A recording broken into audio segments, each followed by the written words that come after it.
Allahumma salli ala Muhammad.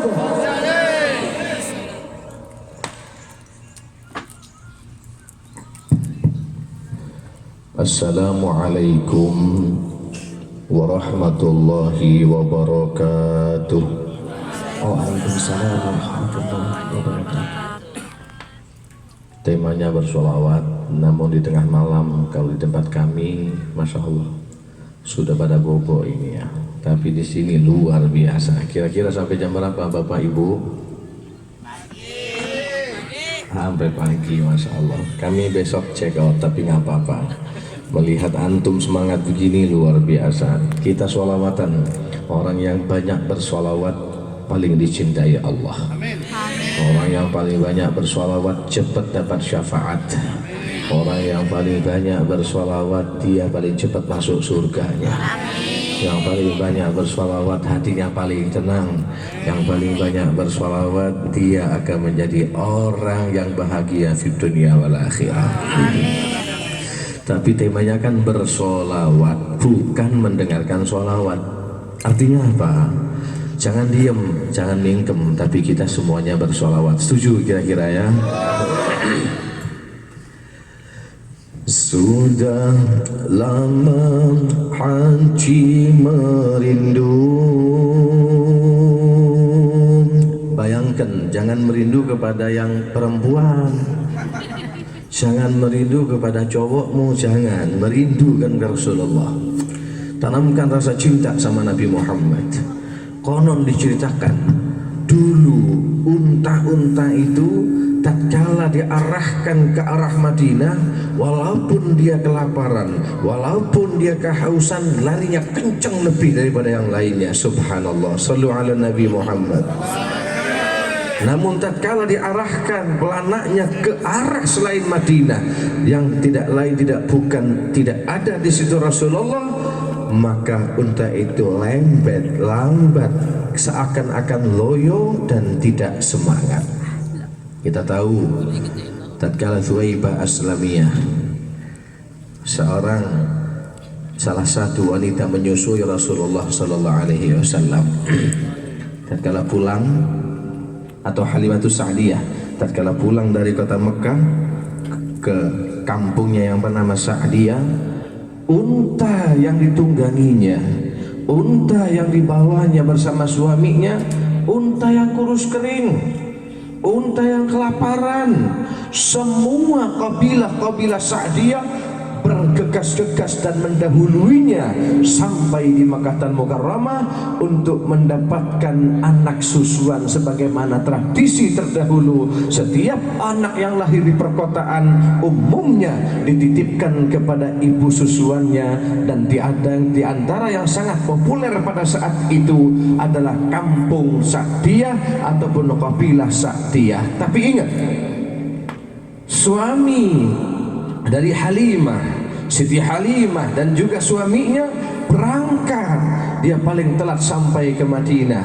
Tapi tatkala dia pulang, bukan hanya berdua, bertiga dengan anak susunya, anak susuannya yaitu Muhammad, Sayyidina Muhammad Rasulullah, yang suatu saat nanti setelah umur 40 tahun beliau diangkat menjadi nabi. Beliau menjadi Sayyidul Anbiya wal Mursalin. Tatkala dimasukkan surga, Allah tutupkan rapat surga.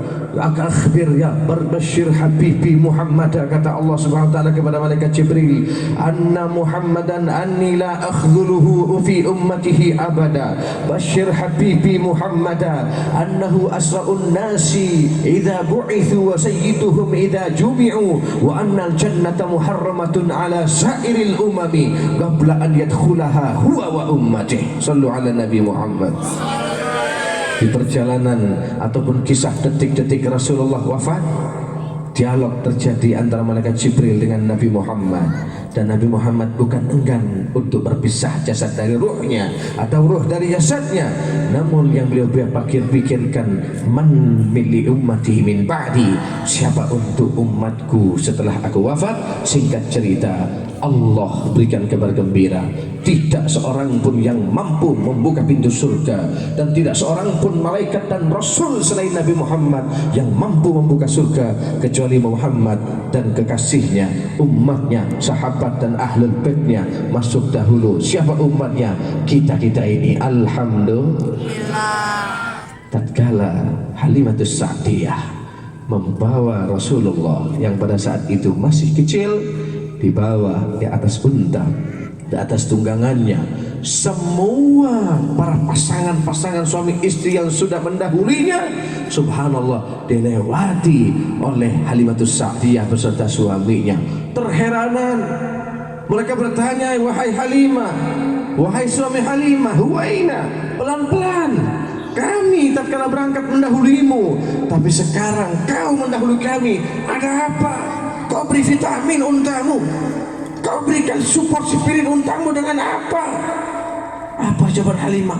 Wallahu alam, saya nggak tahu. Cuman bedanya berangkat dari Sa'diyah ke kota Mekah kami berdua, dan pulangnya kami bertiga. Hadza walad mubarak, ini anak berkah, anak yang membawa keberkahan. Sayyiduna Muhammad, sallu ala Nabi Muhammad. Rindukan hatimu pada Rasulullah.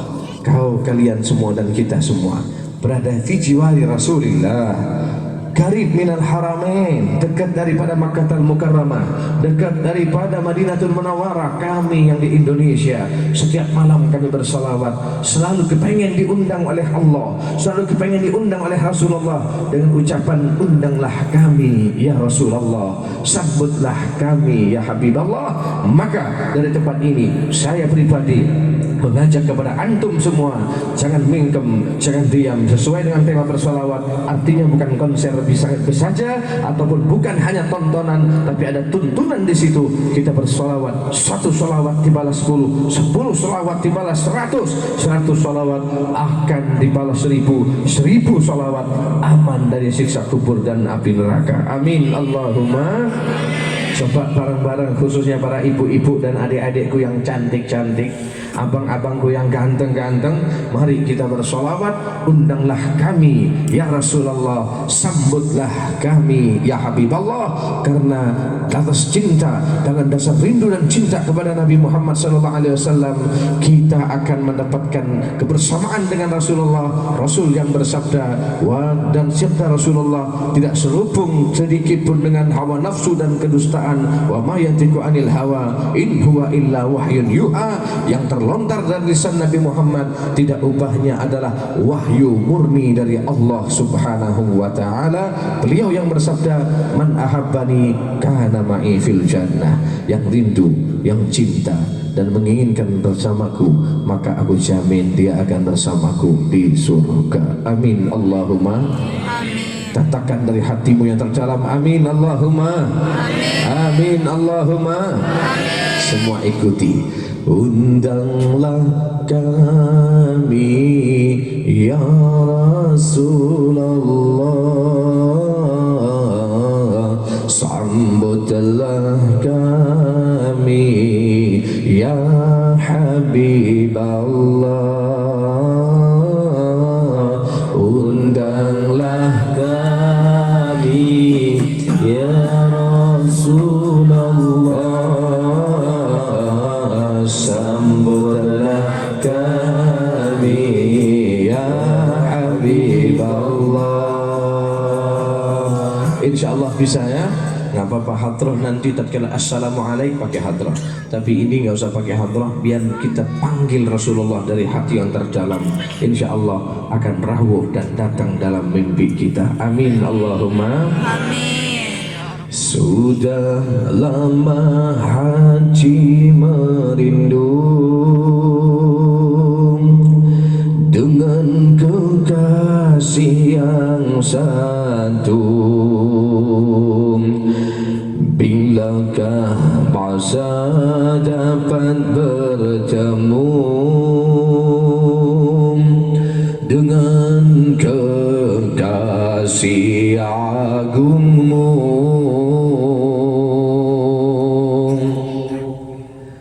Kakiku kan terus melangkah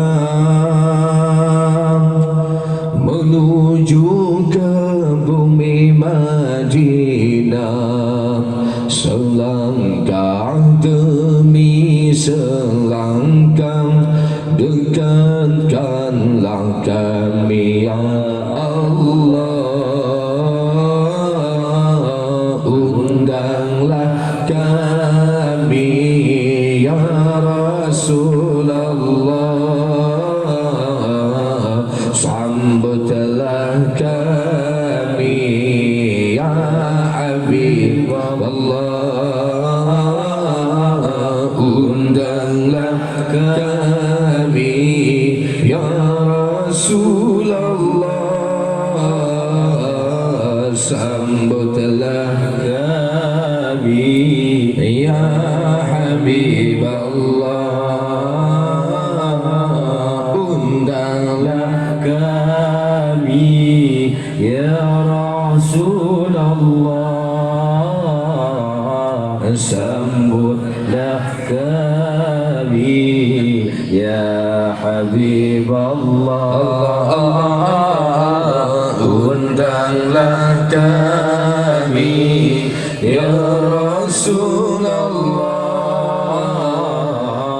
sambutlah kami ya Habib Allah.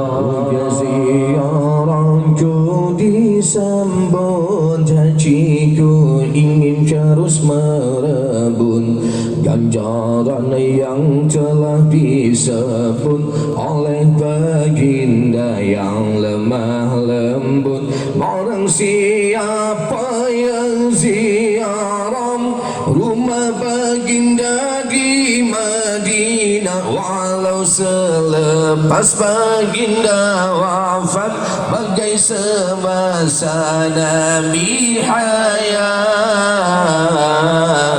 undanglah kami ya Rasulullah, Allah, Allah, sambutlah kami ya Habib Allah, Allah, Allah, Allah, undanglah kami ya Rasulullah, Allah, Allah, Allah, sambutlah kami ya Habib Allah. Benar ku terpisah dengan Nabi di Madinah, janganlah pula ku dipisah saat dipilih ke jannah. Air mata terus mengalir, hatiku tetap rasaku wajir. Apakah kita akan berpisah? Bantulah cintaku ya Allah, undanglah ya Rasulullah, ya Rasulullah, Allah, Allah, Allah, Allah, sambutlah kami ya Habib Allah, Allah, Allah, undanglah kami ya Rasulullah,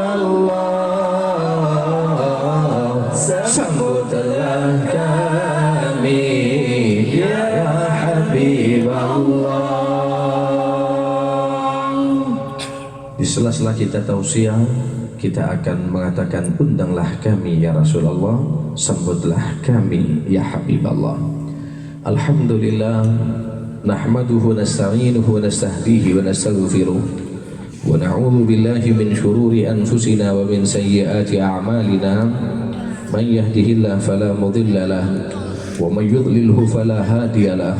Ashhadu an la ilaha illallah wahdahu la syarika lahu wa ashhadu anna sayyidana wa nabiyyana wa nura qulubina Muhammadan abduhu wa rasuluh sallallahu alaihi wa ala alihi wa sahbihi wasallam. Amma ba'du, sadatina al-afadil, para alim ulama, tokoh masyarakat, dan juga semua yang hadir pada saat ini, khususnya daripada organisasi Harmonis, jazakumullah khairal jaza, khususnya Ustaz Mulyadi, Ustaz Yusuf, dan Ustaz Aqil, dan semua yang ikut andil dalam acara ini. Mudah-mudahan semua yang ikut andil dan yang hadir Dan yang niatan hadir, insya Allah Allah kirimkan barokah untuk kita. Dan mengalir keberkahan ini bukan hanya untuk kita, istri kita, anak kita, dan orang-orang yang dekat dengan kita, khususnya adik kami Khairul Anam. Beliau ini dari Pontianak, satu kampung dengan saya, tapi ya lumayan agak jauh dikit. Nggak jauh sih ya, mungkin 10 kilo, 20 kilometer. Alhamdulillah ternyata dia izin dan bilang sama saya bikin acara. Saya bilang Masya Allah, tafadhalu. Saya senang sekali, apalagi ada label-label bersolawat. Kalau sekedar tausiah mungkin saya nggak ikhlas, banyak dosa. Mungkin masuk dari telinga kanan akan keluar dari telinga kiri. Tapi solawat mau benar, mau kagak, mau berdiri, mau duduk, mau terlentang, yang penting sopan saja. Insya Allah adimis salata ala nabi Muhammadi faqabuluha hatmun bighairi taraddudi a'maluna bainal qabuli wa raddiha illa salata ala nabi Muhammadi. Basahi lisanmu untuk memperbanyak salawat kepada Nabi, karena salawat kepada Nabi kabulnya, keterimaannya hatmun, wajib, bighairi taraddudi, tanpa diragukan lagi. Amalan kita bainal qabuli wa raddiha, mungkin diterima, mungkin juga ditolak oleh Allah, kecuali suatu amalan yang sudah pasti diterima illa sholata ala nabi Muhammadi, kecuali suatu amalan yaitu salawat dan salam kita kepada kekasih Allah Nabi Muhammad. Sallu ala Nabi Muhammad. Daripada itu kita sambil sholawat sambil pengajian, dan temanya di sini nggak ada, tapi yang tersebar di media adalah bagaimana kita akan menjadi orang yang sukses di rantauan, bagaimana kita akan menjadi orang yang sukses khususnya di Saudi Arabia. Dalam tanda kutip, orang yang sukses itu bukan hanya banyak uangnya, bukan hanya bisa membawa harta, tapi hatinya itminan, ketenangan batinnya ada, dia tambah dekat dengan Allah, makin kaya dia makin dekat dengan Allah, makin bertambah umur dia dekat dengan Nabi Muhammad. Dulu kala mungkin dia nggak sholat, tapi tatkala dia mulai sukses dia ingat kepada Allah Subhanahu wa Ta'ala. Dulu kala mungkin dia masih maksiat, tapi ada dia ingat kepada Allah Subhanahu wa Ta'ala, sehingga itulah yang kita inginkan. Man kana yaumuhu khairan min amsi bahwa rabih. Hari ini lebih baik dari dari kemarin, tahun ini harus lebih baik dari kemarin, dan masa kini dari sebelumnya harus lebih baik. Itulah tanda-tanda orang yang beruntung. Tapi man kana yaumuhu mithla amsi, hari ini nggak ada beda dari kemarin, tahun ini tidak ada jauh beda dari kemarin, dia tidak bisa untuk menambah kebaikannya dan amal ibadahnya, maka fahuwa malrur, orang itu tertipu, makin dekat dengan liang kubur namun tidak ada bekal yang dibawanya. Sallu ala Nabi Muhammad. Sebaliknya, man kana yaumuhu syarrun min amsi, dan hari ini lebih jelek dari kemarin. Oh, dulu di Pontianak, dulu di Madura, dulu di Jawa, dulu di Jakarta, dulu di Indonesia baik dia sholat, di rantau orang makin malas mau sholat. Nah ini kan bahaya Pak, hati-hati. Mungkin istidraj, bisa saja Anda makin kaya, bisa saja Anda banyak PC di Pontianak Madura, ada banyak orang Madura sini ya, atau mungkin Pontianak Madura lebih benih, atau banyak orang Madura. Tapi ini media dan di tim kami sudah tersebar ya di majelis. Saya bahasa Indonesia saja, walaupun saya tidak terlalu pintar bahasa Indonesia aja ya, atau percampur nek sakoni. Masyaallah. Ya. Dan ini yang paling penting, jangan Anda pikir kita makin banyak uang mungkin kita akan merasakan kenikmatan atau kebahagiaan. Belum tentu. Belum tentu. Kita ini terkadang hanya terpesona dengan keindahan yang ada di luar sana, dan kita tidak bisa untuk merasakan kenikmatan yang ada pada kita. Kenapa? Karena kita tidak tahu mensyukuri nikmat Allah Subhanahu wa Ta'ala. Hati-hati. Istidraj itu luar biasa.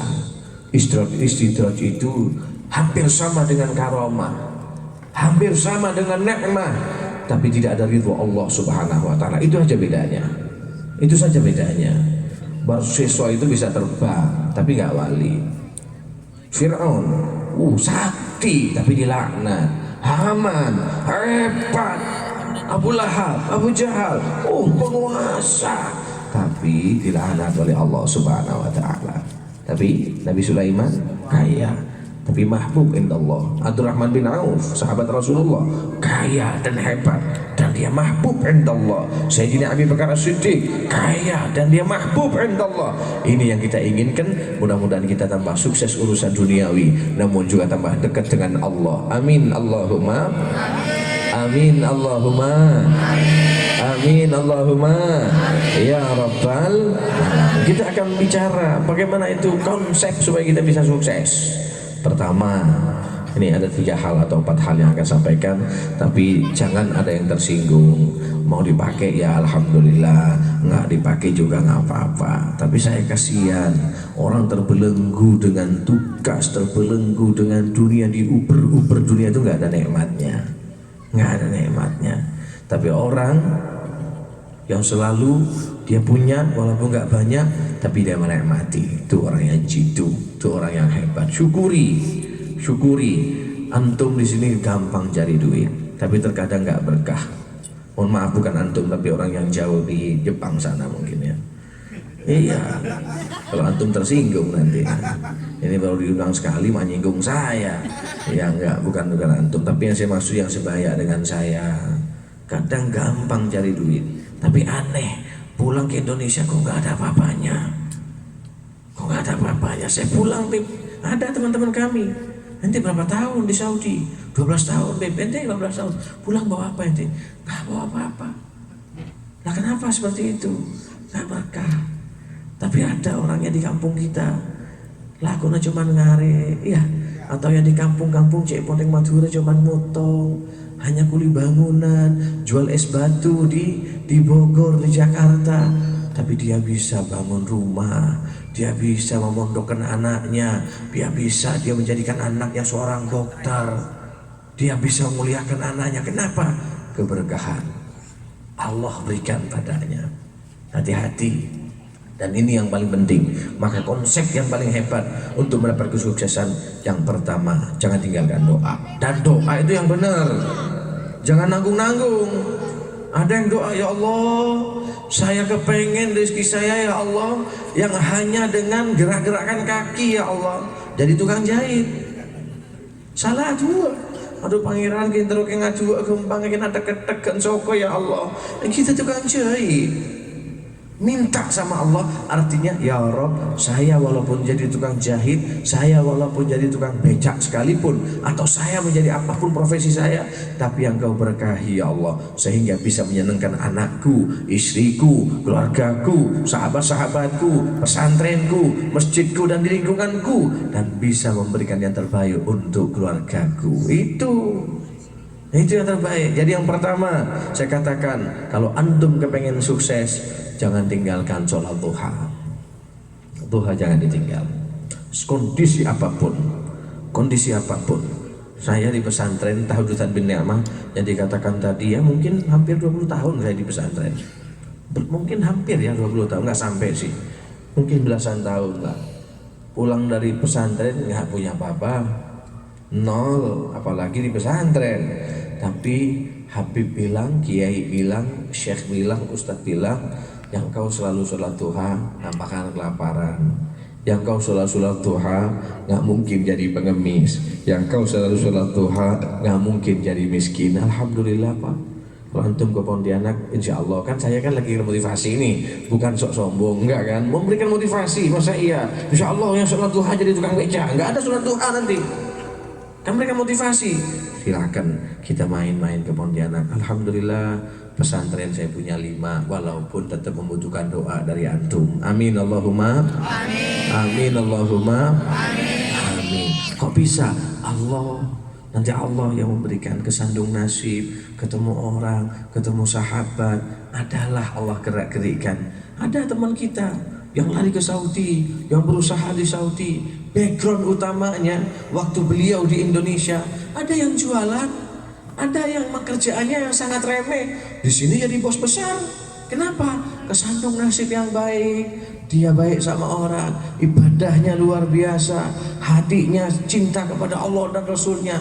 Yang kaya itu kan yang maha kaya Allah, yang maha kaya itu kan Allah.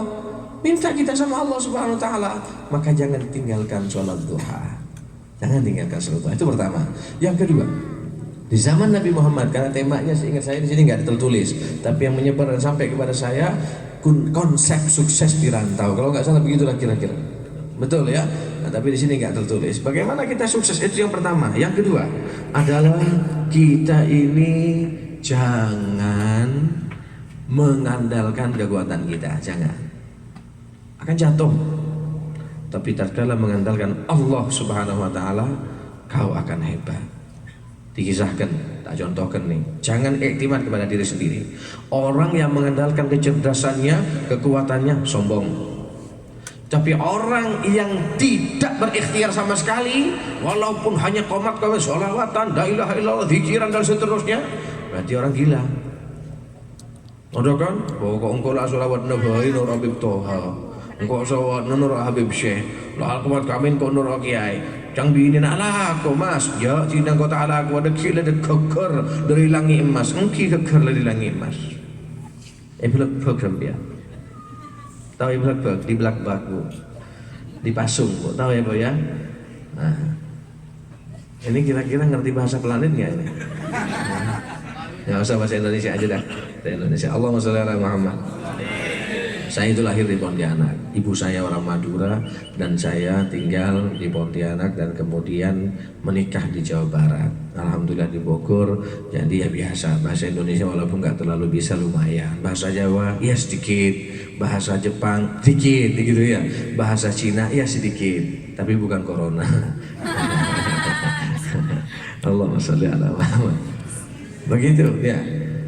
Orang yang mengandalkan pikiran dan kehebatannya, dia sombong. Dan apa akibatnya orang yang sombong? Fir'aun.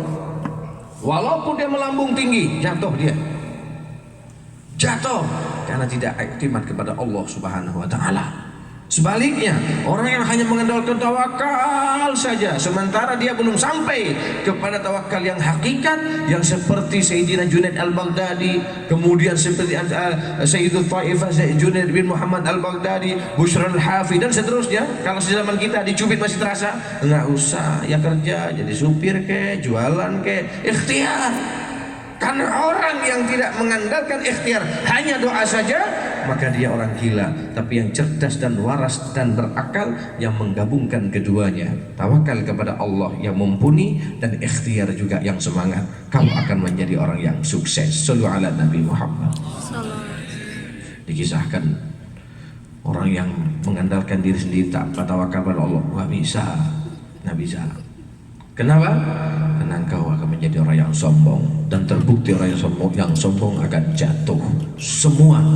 Dan yang iktimat apalagi berharap kepada selain Allah, jangan. Boleh kita berniaga, boleh kita berdagang ataupun bisnis bersama orang, tapi tidak, ini hanya batas ikhtiar saja, tapi hakikatnya yang mengayakan adalah Allah Subhanahu wa taala. Jangan bersandar kepada siapapun. Dikisahkan, ini saya mendapatkan dari Syekh Muhammad bin Ismail Zain al-Makki al-Yamani yang kemarin baru datang di Pontianak, dan kemarin saya kunjungan sama beliau. Dulu waktu di Pontianak beliau bercerita bahwasanya kita ini jangan i'timad kepada yang lemah. Orang yang bersandar kepada yang lemah ikut lemah. Orang yang bersandar kepada yang bengkok ikut bengkok. Orang yang bersandar kepada yang maha kuat, insya Allah yang maha kuat itu yang akan menguatkan dia. Dan siapa yang maha kuat selain Allah? Tidak ada. Dikisahkan Sayyidina Hasan bin Ali, cucu Rasulullah sallallahu alaihi wasallam, beliau ini setiap tahun mendapatkan kafalah ataupun kiriman hadiah dari Khalifah Muawiyah radhiyallahu anhu. Setelah jatuhnya sang ayah yaitu Sayyidina Ali, beliau mengundurkan diri demi keselamatan umat yang bertikai dan sudah terjatuh adiknya yang bernama Sayyidina Husain. Beliau sudah mengatakan, saya tidak pantas untuk merebut tahta dan kekuasaan, nggak apa-apa, Muawiyah saja yang memiliki. Tapi Muawiyah masih mengerti tentang keadaan anak khalifah seperti sebelum beliau, yaitu Sayyidina Al-Hasan, yang pintu rumahnya nggak pernah tertutup dan selalu 24 jam terbuka. Tetamu yang datang kepada beliau tidak mungkin pulang dengan tangan kosong, dan tetamu yang datang dengan beliau tidak mungkin tidak disuguhkan apa-apa, sehingga beliau memberikan kafalah ataupun hadiah kiriman setiap bulan atau setiap tahun dengan jumlah yang sangat cukup untuk 1 tahun dan sekiranya. Subhanallah. Entah kenapa Pada tahun itu atau bulan itu Muawiyah nggak mengirimkan kiriman. Sayyidina Hasan gundah gulana sebagai manusia. Ya Allah, Muawiyah apa lupa, Khalifah apa lupa nggak ngirimin apa-apa untuk saya, tetamu yang harus kami suguhkan, dan setiap hari beliau berikan nafkah untuk istri beliau, untuk anak-anak beliau, tetamu beliau. Ternyata nggak kunjung tiba itu hadiah ataupun kafalah yang daripada Muawiyah sebagai khalifah pada saat itu. Apa yang terjadi? Beliau ingin menulis surat. Ini penting bagi antum dan kita semua.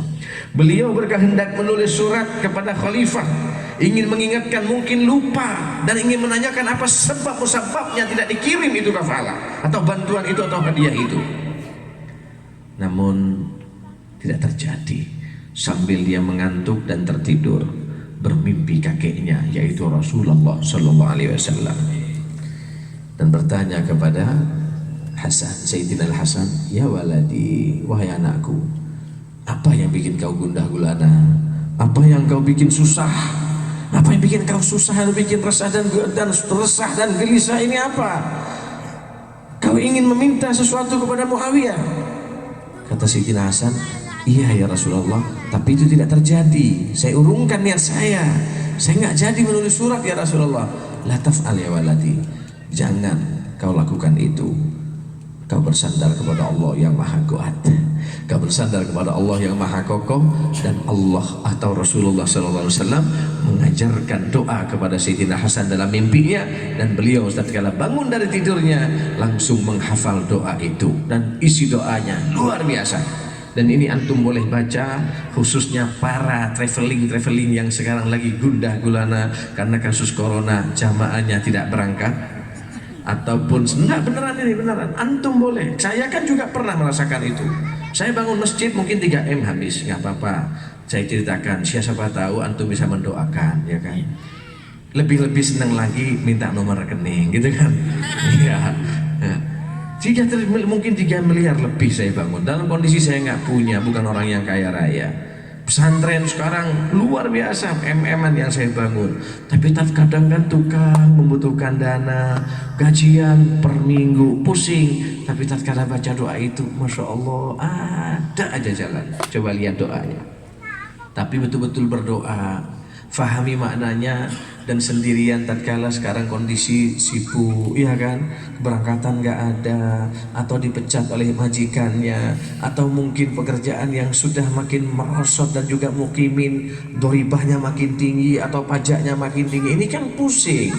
Tapi ingat, Allah Maha Kaya. Nabi mengajarkan kepada Sayyidina Hasan, ya Hasan, iqra' hadzal du'a, baca doa ini. Apa doanya? Coba fahami, antum orang Arab yang ngerti, tapi nanti saya terjemahkan bagi yang tidak mengerti. Allahumma qdhif fi qalbi raja'ak waqta rajai amman siwak hatta la arjua ahadan ghairak. Masya Allah, ini saja menggetarkan hati para hadirin. Allahumma ya Allah, iqdhif fi qalbi, tancapkan di hati sanubariku, tanamkan di batinku ya Allah, raja'ak, hanya pengharapan padamu ya Allah. Jangan kau lemparkan pengharapanku selainmu ya Allah. Tancapkan di hatiku ya Allah, hanya penuh harapan padamu ya Rabb.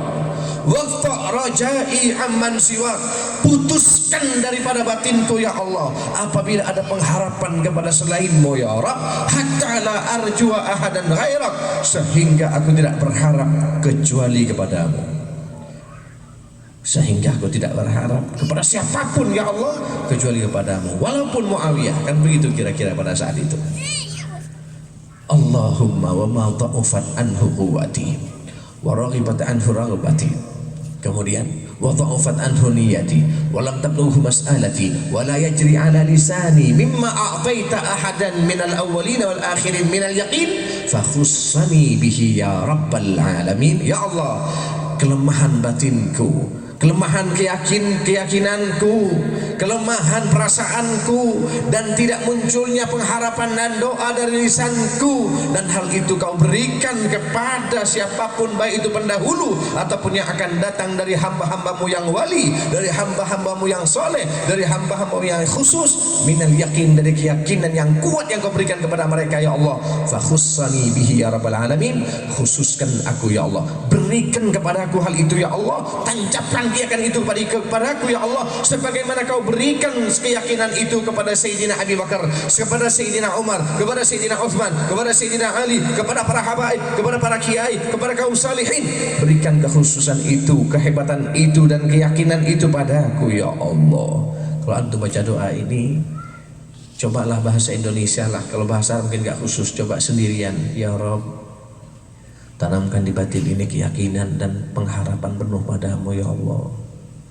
Putuskan apabila ada pengharapan terhadap selainmu ya Allah, sehingga aku tidak berharap kecuali kepada Engkau ya Rabb.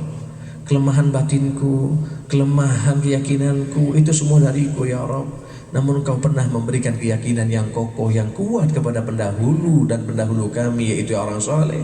Aku memohon padamu ya Allah, berikan keyakinan itu padaku ya Allah.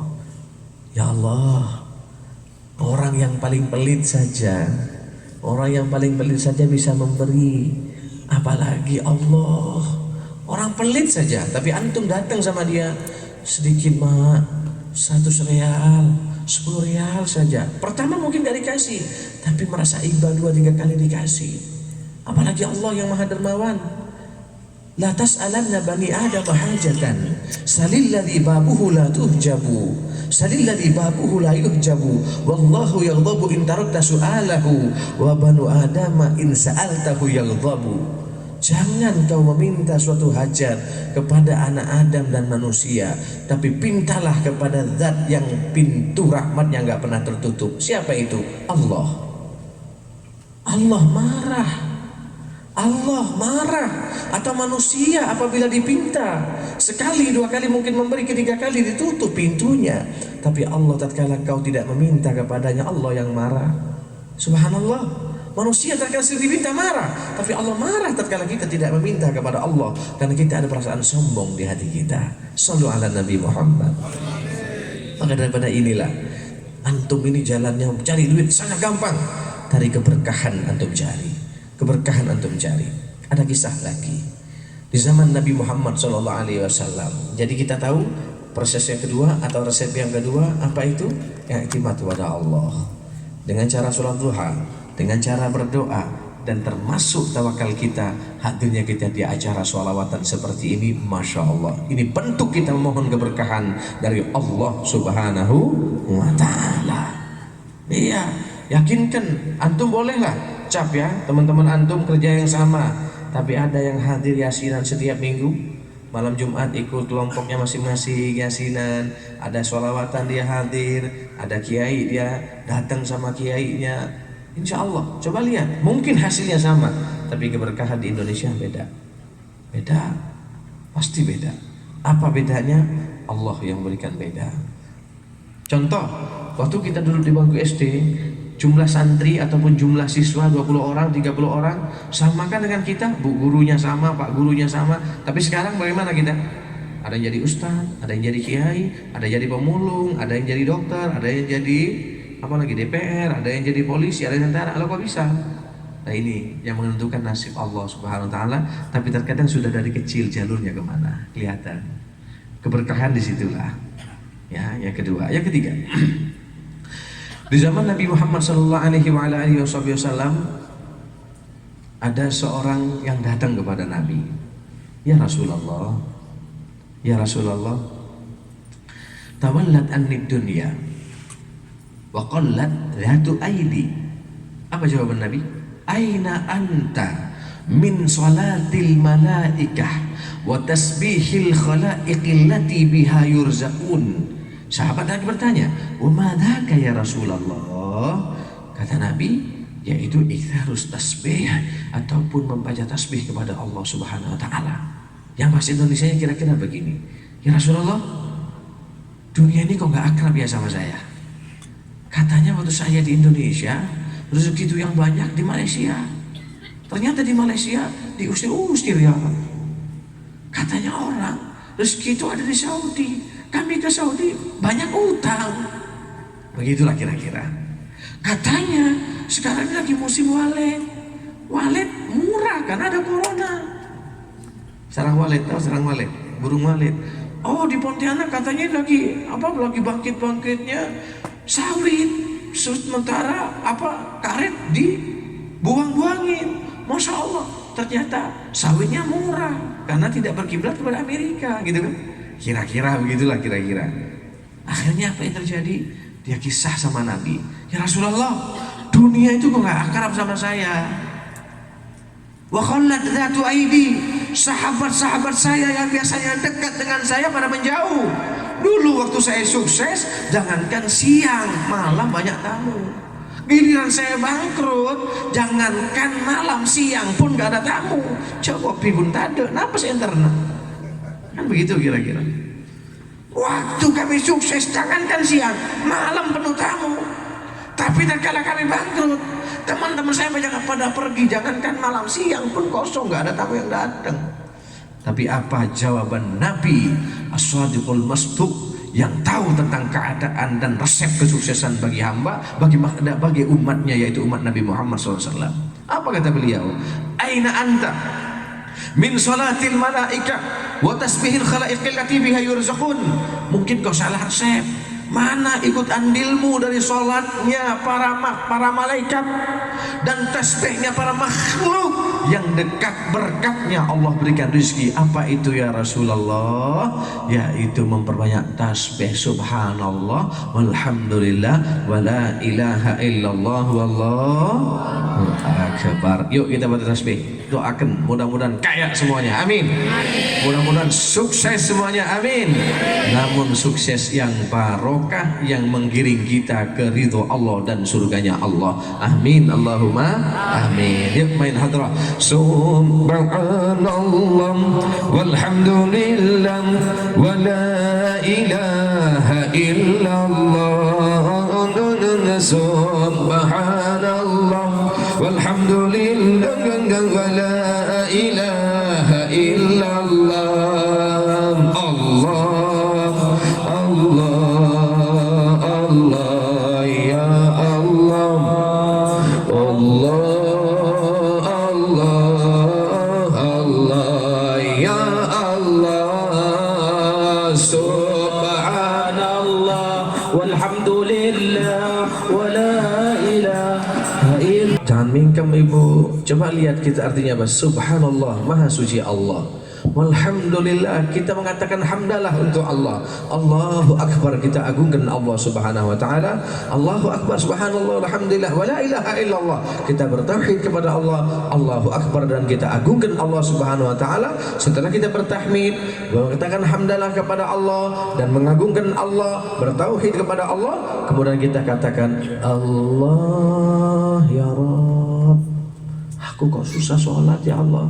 Allah ya Allah, rezekiku kok makin jauh ya Allah. Allah ya Allah, istriku kok cerewet ya Allah. Gitu kan kira-kira. Allah ya Allah, suamiku kok gak pulang-pulang, kemana? Mungkin punya terminal lain ya Allah. Kan gitu kira-kira ya kan. Doa dong, makanya jangan mingkem, jangan baca, coba ayo bareng-bareng, jangan pakai hadrat dulu. Subhanallah walhamdulillah wa la ilaha illallah. Allah subhanallah walhamdulillah wa la ilaha illallah. Allah Allah Allah Allah Allah ya Allah. Allah Allah Allah ya Allah.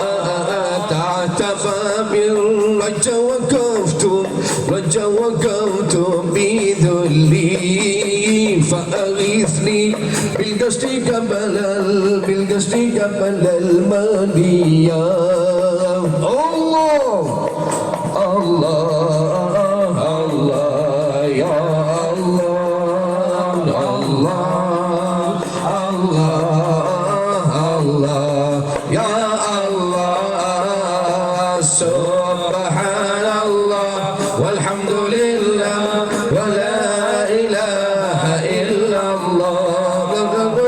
subhanallah walhamdulillah wa la ilaha illallah. Allah Allah Allah Allah ya Allah. Allah Allah Allah ya Allah. Rasulul Karim babu rajai fahuwa ghawthi wa ghawthu kullil bariyah. Allah Allah Allah Allah Allah ya Allah. Allah Allah Allah ya Allah. Subhanallah walhamdulillah wa la ilaha illallah. Allah subhanallah walhamdulillah wa la ilaha illallah. Allah Allah Allah Allah Allah Allah Allah ya Allah. Sallu ala Nabi Muhammad. Jadi step yang ketiga memperbanyak tasbih. Ada kisahnya pada tahun 2004 kira-kira. Saya itu punya keluarga, nggak apa-apa saya ceritakan. Masya Allah, rumahnya terbakar Pak, karena dia masih ada keturunan Madura, dan terjadilah konflik di Kalimantan Barat sehingga rumahnya ludes habis. Takdir Allah, Allah yang menentukan. Kemudian dia nggak punya apa-apa, jangankan pekerjaan dan kendaraan, rumah pun habis. Kemudian dia telepon sama saya, Habib Toha minta tolong, minta ijazah dong sama Habib Umar, guru saya di Hadramaut di Yaman. Pada saat itu saya berangkat 2003, kejadian ini 2004 kira-kira. Ya 2004 atau 2005 lupa saya. Walhasil di atas 2003 ke atas, saya takut saya bohong, tapi singkat saya seperti itu. Kemudian mintakan doa dong sama beliau, karena kami ini ya Allah susah sekali menanggung orang tua, adik-adik dan anak-anak. Tapi begitulah, saya ngadep sama guru saya Habib dengan bahasa Arab yang masih lemah pada saat itu. Saya dapatkan pesan dari keluarga kami ataupun orang dekat kami, minta pesan dan doa ijazah dari antum. Persis beliau mengatakan apa doanya dan apa yang diinginkannya, kata beliau. Dan saya bilang lagi, dia begini dan begini Habib, susah sekali dan kepengenlah punya pekerjaan yang barokah. Akhirnya beliau mengijazahkan, boleh diamalkan, nggak apa-apa, mudah-mudahan barokah, amin. Amin. Beliau mengatakan baca subhanallah wa bihamdi subhanallahil azim astaghfirullah 100 kali sebelum sholat subuh. Ya Allah Bib, 100 kali sebelum sholat subuh. Sholat subuh aja ada untung, gimana mau berkah sholat subuh aja ditinggal? Kalau enggak, seandainya bangunnya bersamaan adzan, nggak apa-apa, setelah sholat subuh dibaca itu subhanallah. Ini orang sekarang kayaknya luar biasa, beneran saya nggak bohong. Ini saya di Jeddah ini insyaallah Jiwaril Haram. Subhanallah, nggak lama daripada itu saya pulang 2008 ya, udah 2006 kira-kira saya pulang dari Yaman 3 bulan dan saya berangkat lagi ke Yaman. Saya kaget, dulunya jangankan mobil, sepeda motor nggak ada, habis. Kemudian dia punya mobil dan dinaikin, dipinjemin ke saya, bukan jemput kami. Bib, yo naik mobil saya kaget, loh ente punya mobil? Alhamdulillah, kan berkat doanya Habib Umar katanya. Padahal itu yang dijazakan sama Allah. Subhanallah bihamdi subhanallahil azim astaghfirullah. Saya di Mojokerto kunjungan sama Kiai Mahfud Sobari, insyaallah ma'ruf beliau ini. Beliau adalah sahibul arba'ah, rumahnya besar, tingkat pertama istri pertama, tingkat kedua istri kedua, tingkat ketiga istri ketiga, tingkat keempat istri keempat. Sahibul arba'ah bukan sahibul mazhab arba'ah, tapi karena istrinya ibu-ibu nyaut dong, kok lemes ngomong beginian. Baru cerita belum sampai titik akhirnya, hanya cerita. Ini paling demen cerita begini, ini paling bapak-bapak dan paling kesel ibu-ibu.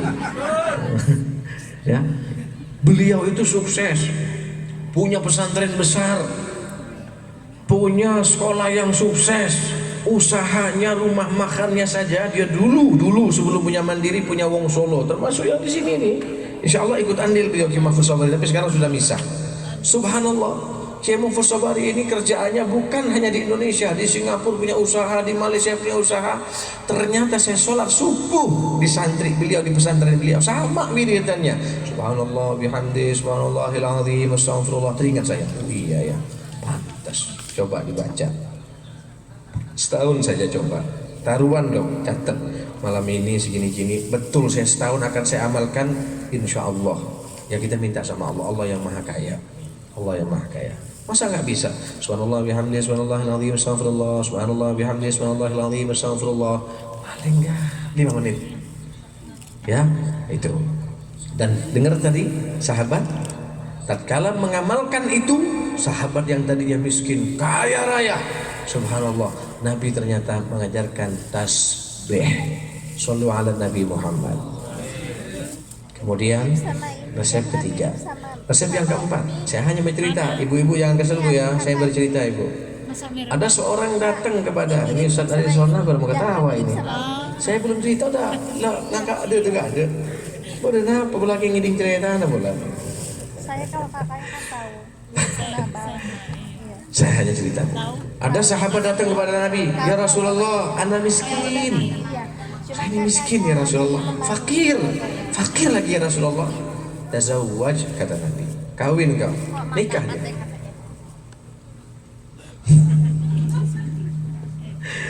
Kemudian tatkala menikah, kunjungan kepada Nabi lagi, ya Rasulullah, aku masih miskin, udah kawin nanti. Sudah ya Rasulullah, masih miskin Rasulullah. Tazawwaj, kawin lagi.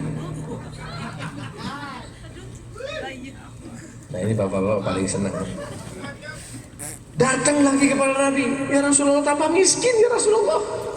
Tadi untuk menafkahi satu aja makin sulit, apalagi kedua ya Rasulullah. Masih miskin ente, masih ya Rasulullah. Tazawwaj, kawin lagi.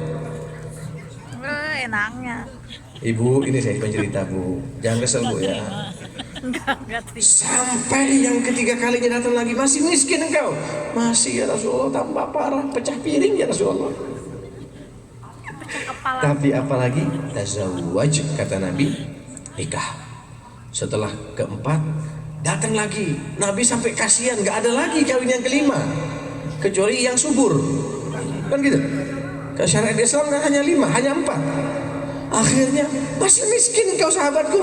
Tidak ya Rasulullah, sekarang aku kaya ya Rasulullah. Jadi tahu resepnya Pak? Yang satu harus nambah berkah maksudnya. Ya, tapi betul, ini solusi. Ibu-ibu pasti kesel, tapi ibu-ibu harus paham. Baca dong dan simak baik-baik. Ini di akhir zaman, mau tidak mau, nggak mungkin ada orang yang nggak bersyahwat kecuali impoten, kecuali tak lelaki jaring matur, nggak mungkin. Maka taruhannya hanya satu. Kalau bukan dengan cara yang halal, berarti dengan cara jajan. Faham? Maka takutlah pada Allah Bapak. Ittaqullah. Takut sama Allah. Jangan manzana. Ini penting. Ini Bu ya, saya bukan ngajarkan poligami, enggak Bu. Enggak apa-apa, Bapak jangan poligami, yang penting imannya kuat. Manzana, ingat kata Nabi, manzana yusna bihi walau bihi marihi. Bayangkan Nabi saking mengisahkan manzana, barang siapa yang berzina, yusna bihi, pasti akan dibalas dizinahi, walau bihi marihi, walaupun himarnya. Bayangkan, walaupun keledainya, walaupun untanya, bayangkan. Artinya apa? Hukum karma akan berlaku. Kalau nggak terjadi kepada anaknya, ponakannya, cucunya, kakaknya, adiknya, seterusnya. Na'udzubillah. Saya tidak menuduh siapa-siapa, maka solusi yang terbaik, firman Allah yang terbacakan oleh Ustadz Sona itu penting. Apa kata Allah? Ya ayyuhalladzina amanu taqullaha wal tanzur nafsum ma qaddamat lighad wattaqullaha innallaha khabirum bima ta'malun wa la takunu kalladzina nasullaha fa ansahum anfusahum ulaika humul fasiqun la yastawi ashabun nari wa ashabul jannati humul faizun. Ini paling penting. Takutlah pada Allah, jangan takut kepada bini. Anda mampu, jangan menikah, itu lebih baik. Insya Allah min ahli tauhid, masuk surga cepat Anda. Betul. Tapi apabila Anda harus berzina, biarkan manusia mencacimu, biarkan manusia membencimu, tapi kau menikah karena takut perzinahan, wallahi thumma wallah, itu yang bikin kau mulia.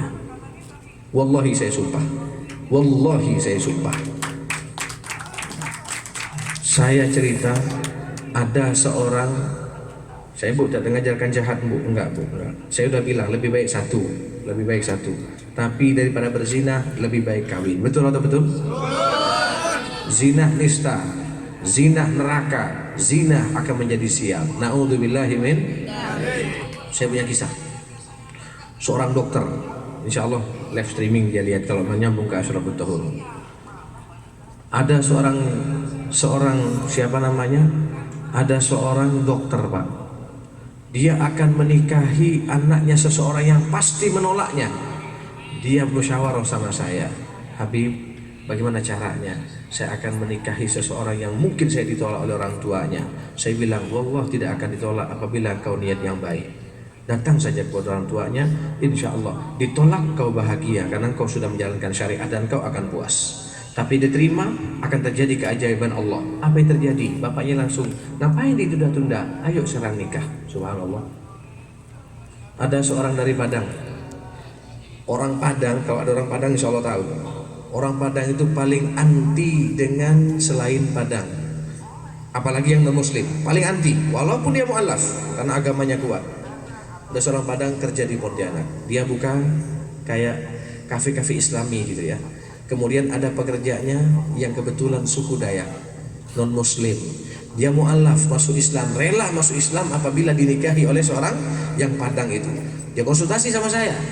Pak Habib, ada Ustaz datang, Habib, ini ada muskilah, Habib, ada permasalahan, gimana ini Habib akan menikah, Habib, tapi dia tidak disetujui oleh orang tuanya. Panggil, saya bilang sama dia, kenapa kau tidak menikah saja, Habib? Bapak saya Padang, Habib, mama saya dari Padang, paling anti kepada non muslim, walaupun mu'alaf, Habib. Lah, ini tidak yakin sama Allah. Aduh, Habib, nggak bakalan bisa, Habib. Ayo kita doa, yakinkan kepada Allah Subhanahu Wa Taala, yakinkan kepada Allah Subhanahu Wa Taala, kemudian kau langsung telepon bapakmu, telepon mamamu, kau sholat istikharah, kau doa pada Allah Subhanahu Wa Taala. Apa yang terjadi? Bapaknya tidak tanggung-tanggung. Setelah dia bilang, Bapak, saya mohon maaf, akan menghilangkan adat istiadat yang mungkin menurut Bapak adalah salah, tapi ini demi syariat Bapak. Saya di sini dirantau orang, saya bekerja dan setiap hari saya dilayani oleh dia, karena dia adalah bawahan saya, setiap hari ngambilkan kopi, setiap hari ngambilkan makanan. Saya takut berzinah Bapak, saya akan menikah Bapak. Bapaknya langsung menangis. Nah, siapa yang mengajari kau bicara? Nah, saya bilang jangan bilang saya. Enggak ada Bapak, ini dari hati nurani. Bapak detik ini beli tiket pesawat, nah Bapak datang ke Pontianak. Datang ke Pontianak, saya yang tulis surat nikahnya. Bayangkan, tanya sama orang Padang, anti orang Padang itu nikah dengan, jangankan sesama yang non muslim, yang beda apa namanya itu suku pun sulit sekali. Tapi keajaiban Allah, ibunya datang, bapaknya datang. Kenapa ini? Syariat Allah muqaddamah. Adik-adikku, saudara-saudaraku, abang-abangku, ingat pesan guru kita.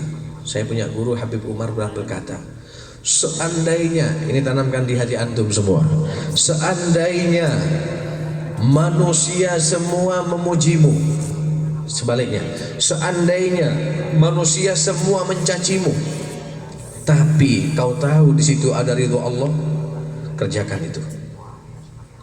itu, karena Allah punya wewenang dan hak untuk merubah orang yang benci menjadi cinta. Faham saya maksud?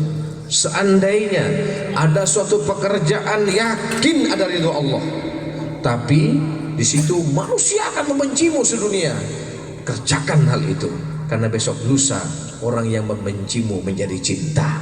Subhanallah. Sebaliknya, seandainya ada pekerjaan kau tahu ada murka Allah di situ, dan kala kau melakukan itu semua orang akan mencintaimu, jangan tinggalkan hal itu, karena Allah berhak apabila kau mengerjakannya. Orang yang cinta menjadi benci, orang yang benci menjadi cinta.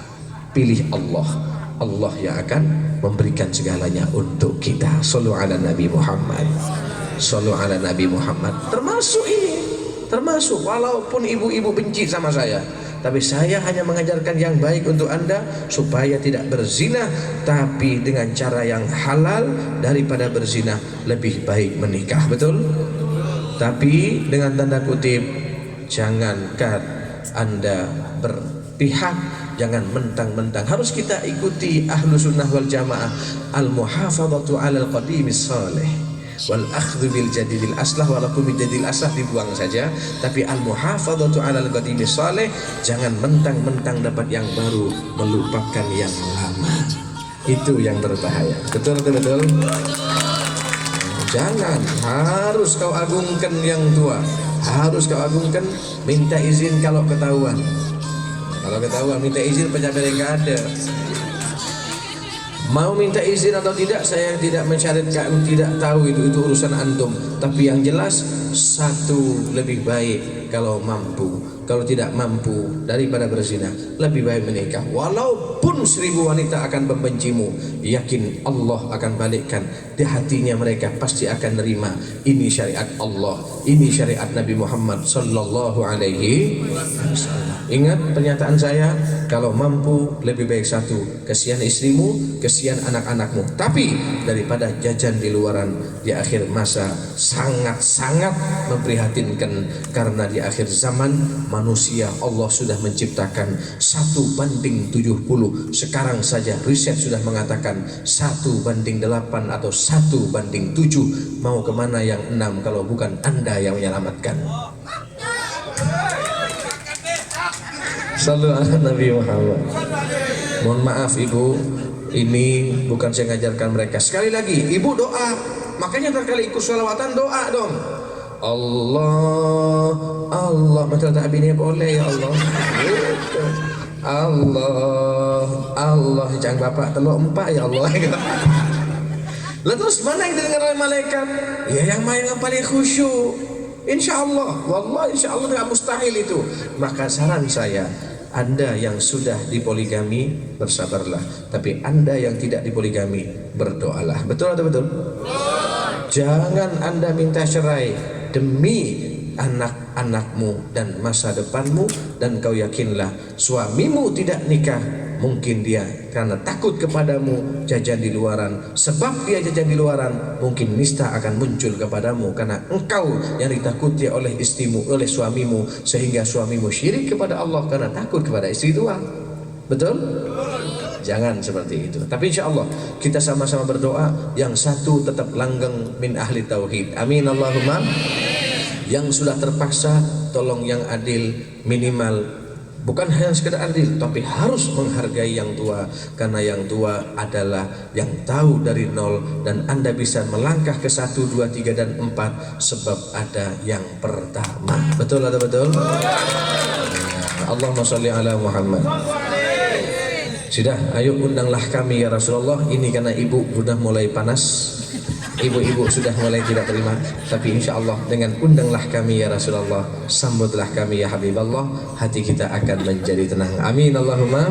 Undanglah kami ya Rasulullah, sambutlah kami ya Habiballah. Allah Allah Allah. Undanglah kami ya Rasulullah, sambutlah kami ya Habiballah. Siapa waktuku ingin makan, teringat baginda kelaparan, jarang sekali kekenyangan, sehingga saat dijemput Allah aman. Tiap kali ku berjalan memandang batu di jalanan, mengingatkanku batu makam, salam kepada Rasulullah. Tiap waktu ku ingin makan, seringat baginda kelaparan, jarang sekali kekenyangan, sehingga saat dijemput Ar-Rahman. Undanglah kami ya Rasulullah, Allah Allah Allah, sambutlah kami ya Habib Allah, Allah Allah Allah, undanglah kami ya Rasulullah, Allah Allah Allah Allah, sambutlah kami ya Habib Allah. Tiap kali ku ingin maram cacian ketika berdakwah, teringat aku darah Rasulullah mengalir sepanjang batu di Arab. Saat ku memandang bulan, teringat peristiwa belahan. Saat ku memandang Ka'bah, teringat perpindahan kiblat. Undanglah ya Rasulullah, ya Rasulullah, Allah Allah Allah Allah, sambutlah kami ya Habib Allah, Allah Allah Allah, undanglah kami ya Rasulullah, sambutlah kami ya Habib Allah. Sallu ala Nabi Muhammad. Lanjut. Sampai berapa ini sini? Biasa sampai subuh betulan. Ini sekarang jam 1:30. Insya Allah jam 2 kita tutup, karena saya besok harus pulang. Insya Allah doakan kalau antum ke Pontianak saya undang. Setiap malam saya bersolawat Pak. Setiap malam saya pengajian, pagi di pesantren sampai sore, malam pengajian. Kalau orang yang mengabdikan kepada Allah, Allah yang tanggung. Allah yang tanggung. Ini ingat juga. Jadi resep yang keempat untuk menggapai kesuksesan adalah menikah dengan cara yang insya Allah. Ya. Sukses yang kelima adalah ingat, jangan menjadi budaknya dunia. Jangan jadi budaknya dunia. Kita ini budaknya Allah, hamba Allah. Allah berfirman begini kepada dunia, ya dunia, man khadamani fakhdumi wa man khadamaki fastakhdimi. Ingat ya, khadama yakhdumu, khidmatan itu khidmah, pengabdian. Yang antum belajar sorof dulu kan, belajar ilmu sorof di ibtidaiyah, artinya sulasi mujarrad, yang artinya khadama yakhdumu khidmatan, mengabdi, kan gitu. Tapi tatkala sudah ditambah sin dan ta, itu kan dijadikan alat. Khadama menjadi istakhdama, berarti bukan mengabdi lagi, tapi dijadikan alat pengabdian. Ingat, man khadamani, barang siapa yang mengabdikan diri padaku wahai dunia, fakhdumihi, maka engkau ngabdi kepada dia. Ingat, dunia, kau melihat ustadz, kau melihat pengusaha, kau melihat hambaku yang baik, taat padaku, sholatnya dijaga, anaknya dijaga, istrinya dijaga, itu dunia. Mau tidak mau? Coba lihat para kiai. Kadang-kadang kiai udah capek, turun dari mobilnya, habis pengajian langsung mau naik ke mobil, dikejar sama orang. Betul atau betul? Hanya untuk diberikan saliman, dipaksa lagi, kiainya nggak mau, dipaksa lagi. Terkadang kiainya lagi tidur di rumah, jam 7 pagi waktu istirahat, jam 8 sampai jam 10 waktu istirahat. Terkadang beras sudah di depan pintu, buah sudah di depan pintu, nggak ikut nanam itu Ustaz. Subhanallah, saya cuma menjadi khadimnya sholawat saja. Ada rambutan, nggak ada rambutan di sini. Ada jeruk, ada pisang, ada kue, Subhanallah, Allah yang ngatur.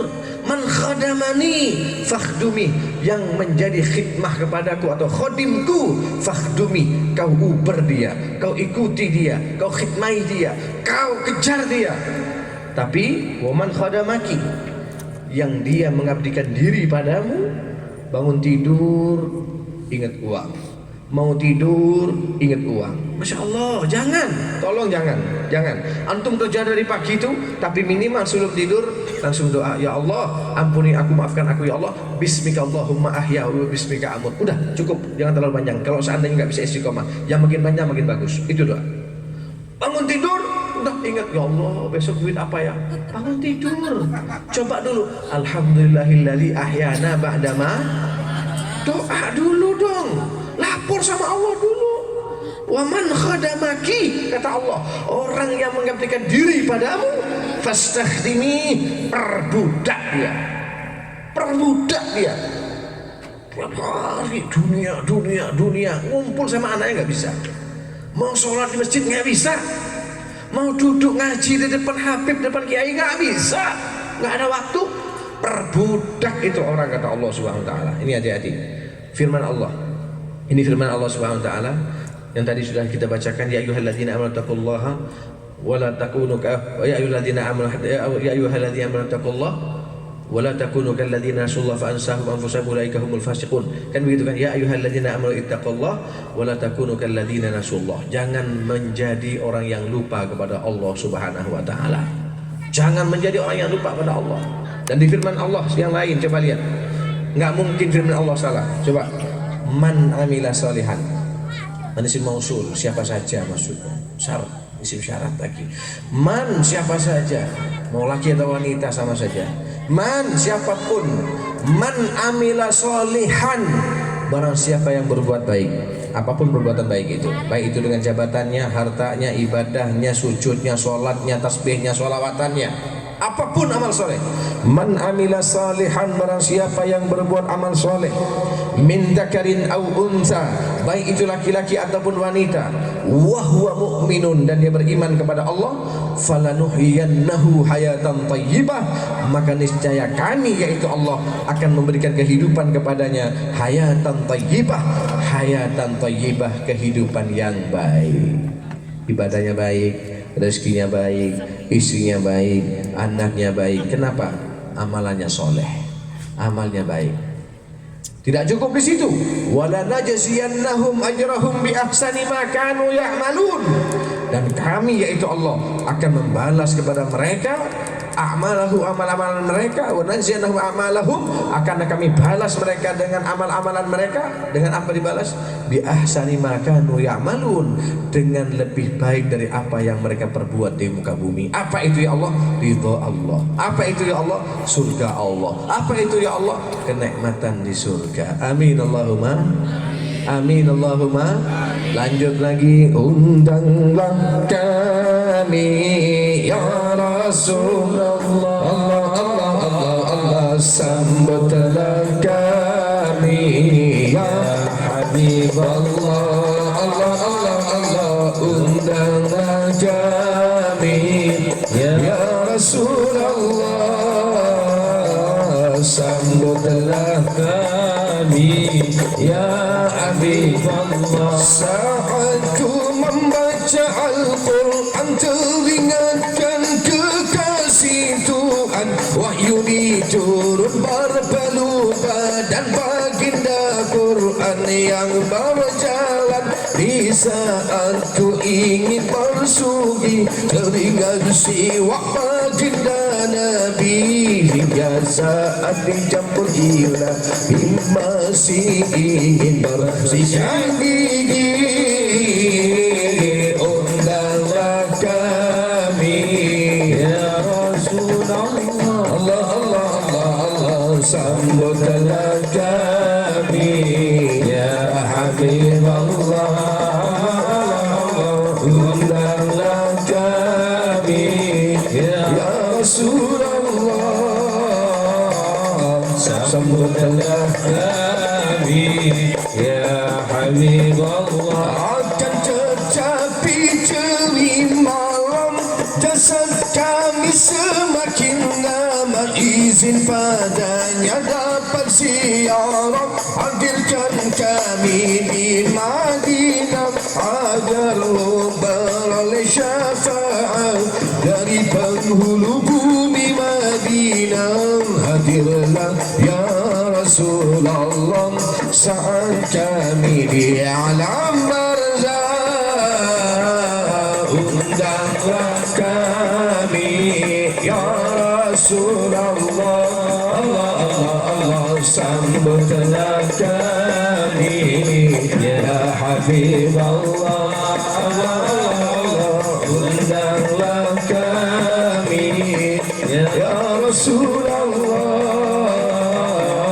sambutlah kami ya Habiballah. Terakhir saya tutup dengan kisah. Dengarkan baik-baik, mudah-mudahan kisah ini akan menyentuh hati kita dan bisa kita amalkan dalam kehidupan kita sehari-hari. Dikisahkan Al-Imam Hatim Al-Asam, beliau ini tokoh sufi yang terkenal di masanya, wali min awliyaillah. Suatu ketika beliau duduk di pojok rumahnya. Tatkala dia duduk di pojok rumahnya, dia menangis, berinangkan air mata.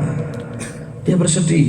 Anak yang masih umur 6 tahun datang kepada abahnya, "Abah, kenapa abah nangis? Abah sedih. Abah gak punya uang atau gak punya usaha?" "Bukan nak," kata si abah. "Abah rindu nak." "Rindu sama siapa, Abah?" "Abah rindu kepada Ka'bah nak. Abah rindu kepada Rasulullah." "Loh kenapa? Sekarang musim haji abah pergi." "Aduh nak, abah gak punya uang, abah gak punya ongkos." "Lah, abah yang ajarkan tawakal kepada saya. Fa idza azamta fatawakkal 'ala Allah." Abah yang mengajarkan tawakal kepada anak-anaknya. Ayo abah tawakal, berangkat bah, karena ini ada kepentingan yang lebih baik, yaitu ibadah haji. Mumpung kafilah belum pergi bah. "Aduh nak," kata si abah, "mohon maaf nak, kalau abah bisa tawakal, tapi makmu nak terkadang beda dengan kita. Mohon maaf ibu-ibu, maaf, jangan tersinggung ibu, tersinggung juga nggak apa-apa bu." Akhirnya kata si anak, "Bah, anakmu yang akan menjamin kepada Umi, anakmu yang akan mendorong di hadapan Umi, insya Allah Umi akan ridho bah." Betul, di pagi hari dia izin sama istrinya, "Mama, istriku, aku ingin berangkat haji. Aku rindu sama Rasulullah. Aku rindu tawaf di Ka'bah." Dia bilang, "Kau mau berangkat haji? Apa yang kau tinggalkan untuk kami? Kau punya anak, listrik belum dibayar, gas belum dibayar, sekarang mahal lagi, apalagi pekerjaan gak ada lagi." Dia noleh kepada anaknya, "Nak, bagaimana nak? Abah kau udah bilang makmu beda nak." Jadi kalau kita ambil cerita dari sini, maklumi wanita kalau cerewet. Istrinya Hatim Al-Asam aja seperti itu, apalagi cuma istri kita. Biarin aja dia ngomel, gak apa-apa, yang penting dia kasih bedak udah aman. Betul gak bu? Nah kan, jujur gitu. Biarkan dia puas, gak apa-apa. Yang penting bapak jangan kasar sama dia.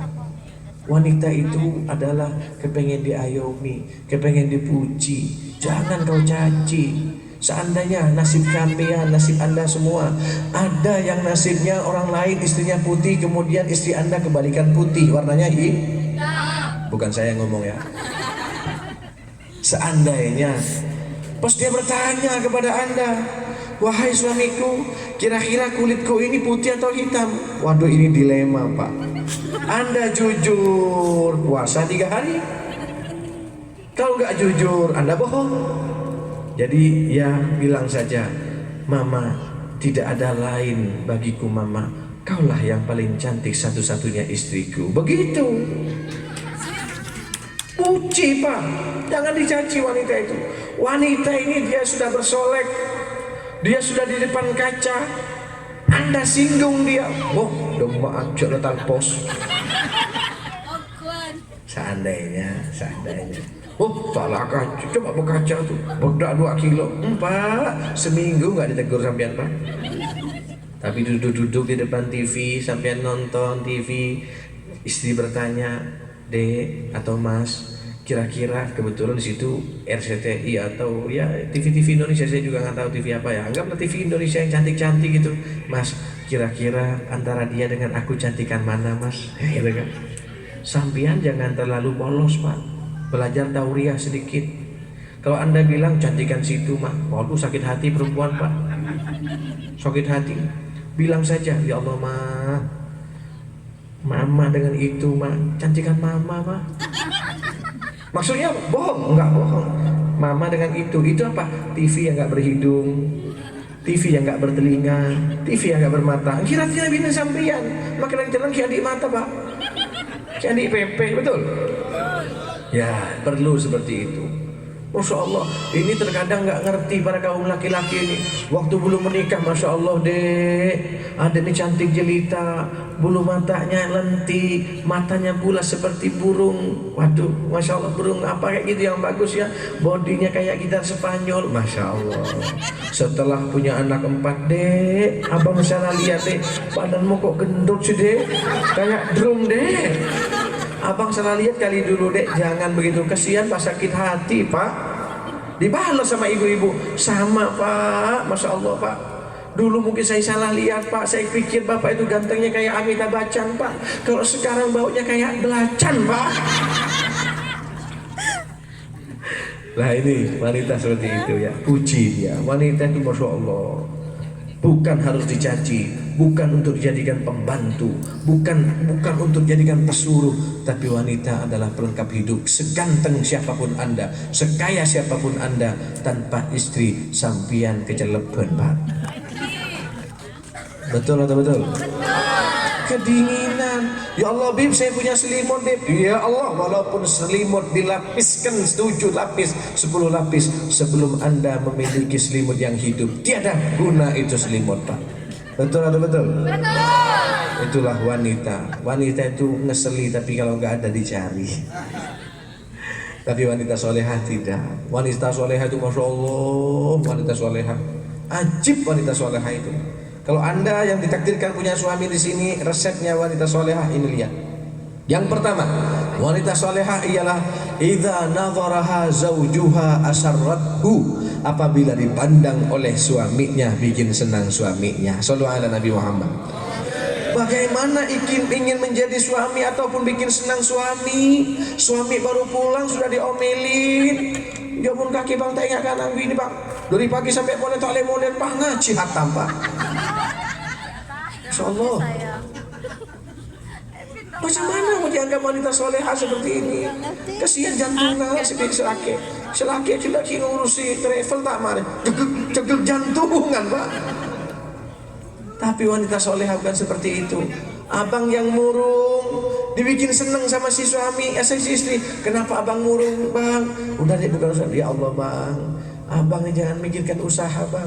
Abang jangankan hidup di rumah kontrakan, ke lubang semut pun aku ikuti bang. Begitu. Sallu ala Nabi Muhammad. Itu pertama. Yang kedua adalah idza shallatil mar'atu fardhaha wa shamat syahraha wa hafizat farjaha wa ata'at zawjaha qila laha udkhulil jannata min ayyi babin syi'ti. Dalam satu riwayat dakhalatil jannata min ayyi babin sya'at. Siapapun wanitanya yang menjaga sholat 5 waktunya, yang menjaga puasanya di bulan Ramadannya, yang menjaga kehormatannya tidak diberikan kepada siapapun kecuali suami yang halal, yang taat kepada suaminya, maka pasti dia akan masuk surga. Enak bagi wanita. Nggak ada jaminan laki-laki satu hadis pun khusus untuk laki-laki masuk surga, tidak ada. Tapi wanita hanya 4 syarat: jaga sholatmu, jaga puasamu, jaga kehormatanmu, taat kepada suamimu. Sering saya contohkan, ya Allah ibu ngapain susah-susah cium hajar aswad rapi-rapi? Pagi-pagi lo kening suamimu kecup bu, sama dengan ibu mengecup hajar aswad bu. Jawab ibu, Pak Ustaz. Iya Pak Ustaz, kalau suami saya ganteng seperti Pak Ustaz. Kalau suami saya jelek pakai abu celetong boleh Pak Ustaz? Ini wanita, ya. Contohnya, yang terakhir, wanita untuk menjadi solehah. Tadi yang pertama, dipandang suaminya ternyata bikin senyum suaminya. Yang kedua syaratnya yaitu sholat dijaga. Yang kedua puasa dijaga, jaga kehormatan dan taat kepada suami. Itu wanita solehah. Yang terakhir kriteria ataupun kategori wanita solehah adalah yang memiliki sifat gila separuh, waras separuh. Pahamkan ini. Coba nanti ini tanya sama bapak-bapak, kalau omongan saya benar alhamdulillah, tapi kalau saya salah nggak mungkin. Pasti seorang suami tatkala memiliki wanita seperti ini, gila separuh, waras separuh, dialah wanita yang solehah. Masa iya Pak Ustaz? Iya. Kapan warasnya Pak Ustaz? Waras tatkala di luar kamar. Gak mungkin wanita dikatakan waras Pak Haduk. Toleh kanan, toleh kancir, main mata ke laki noreng. Betul? Tegur sana, tegur sini, main telepon di depan di jalan, di Jeddah, bukan di Jeddah, di Jepang. Tersinggung nanti. Telepon, di mana Mas? Coba boleh. Kan nggak ajib. Wanita coba lihat pakai abaya seperti ini, surga. Jalan yang rapi, waras di jalanan. Jangan toleh, lihat gedung, ageleng-ageleng. Nggak ajib, bukan wanita solehah seperti itu. Waras di jalanan. Kapan gilanya Bib? Gila di dalam kamar. Suaminya yang tertidur bangunin. Orang gila ngamuk nggak? Ngamuk. Pokok ngamuk di atas bebok kopi pokok. Ngamuk. Muntak senang selake tak tarang jengkul. Senang Om. Ah kan? Ini dia. Jadi Anda pulang ke sini harus gila separuh, waras separuh.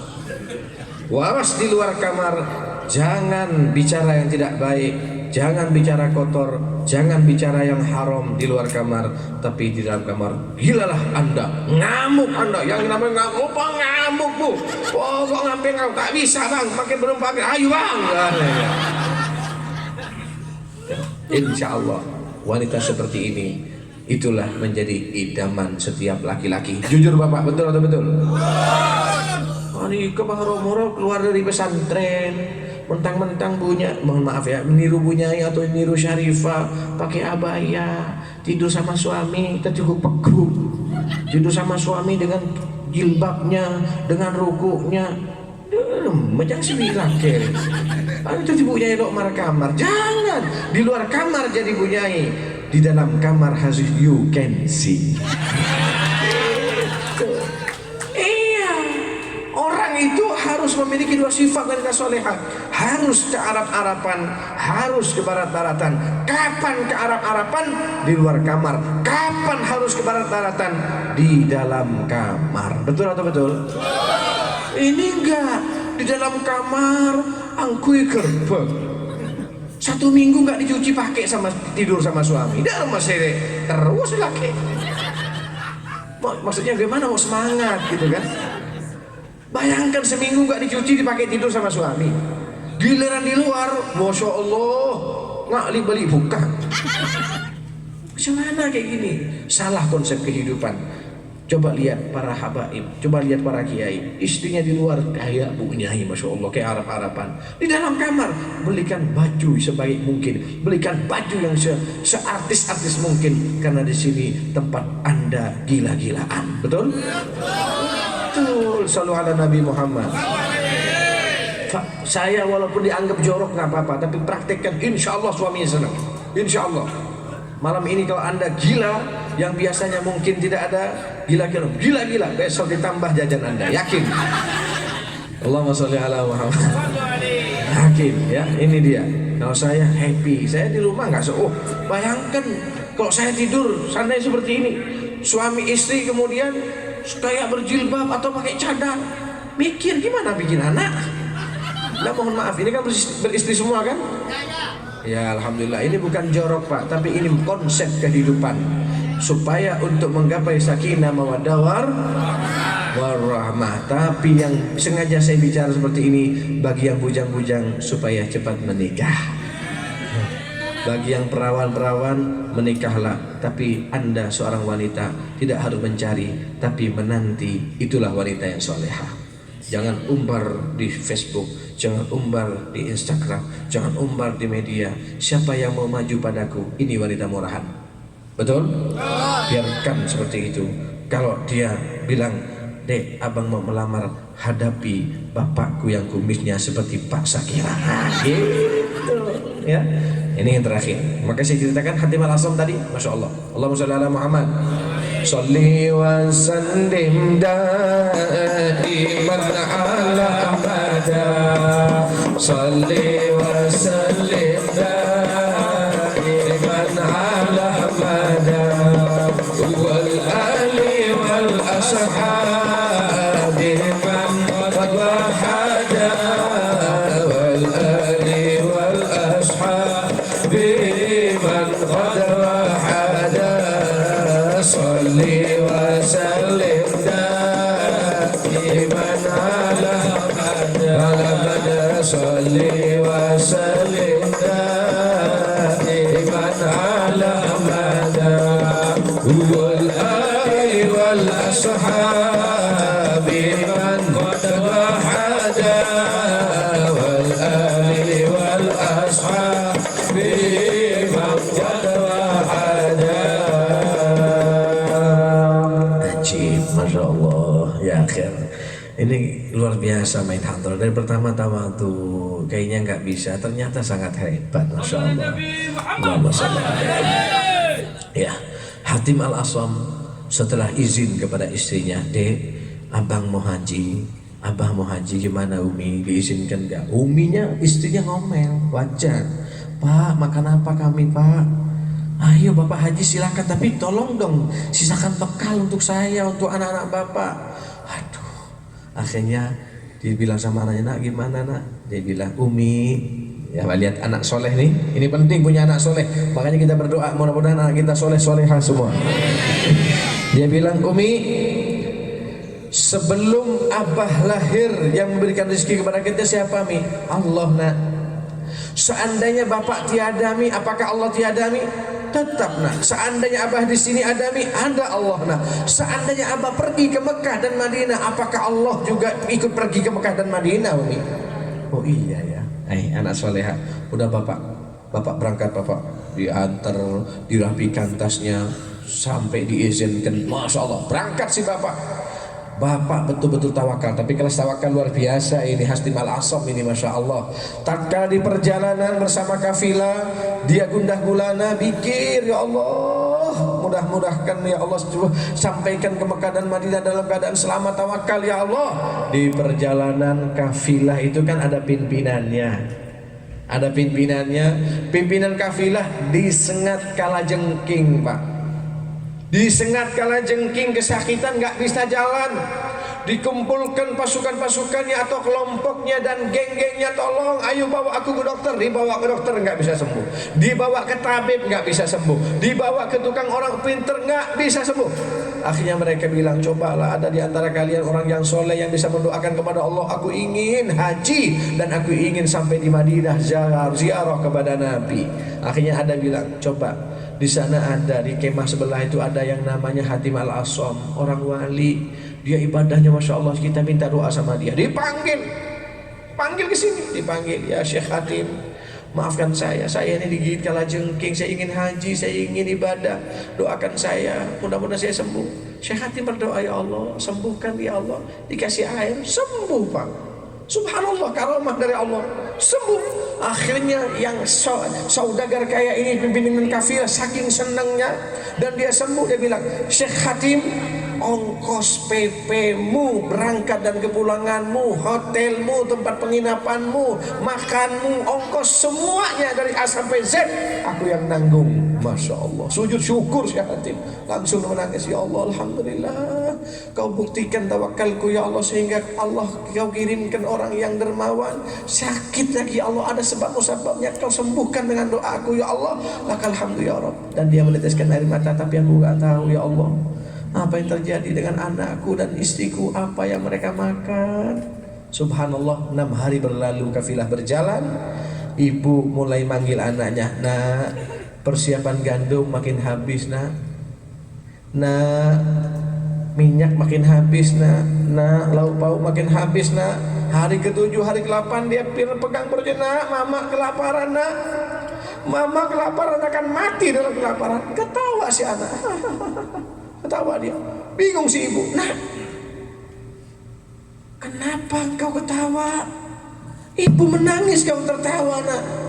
Akhirnya si anak bilang, Bu, kita ini kurang tawakal. Masa iya karena bapak pergi kemudian Allah ikut pergi, Bu? Ayo kita berdoa kepada Allah. Sholat kita berdoa. Oh iya, ayo kita ambil air wudhu dan berdoa kepada Allah. Tatkala berdoa, persis ada pintu rumahnya yang berbunyi digedor oleh seseorang. Tatkala dibuka, siapa? Rombongan raja lagi jalan-jalan. Rombongan gubernur lagi jalan-jalan. Kemudian gubernur kehausan. Dan tatkala kehausan, persis di depan rumahnya Hatim Al-Asam. Dan dia bilang, ini rumah siapa? Tolong mintakan air minum untuk saya. Ajudan dari presiden atau gubernur itu menggedor pintu. Tatkala dibuka, siapa di bawah? Saya ajudan daripada gubernur. Gubernur minta air putih. Ya Allah, kata si istrinya Hatim Al-Asam, makanan sudah tiada, tambah lagi air dipinta oleh si raja.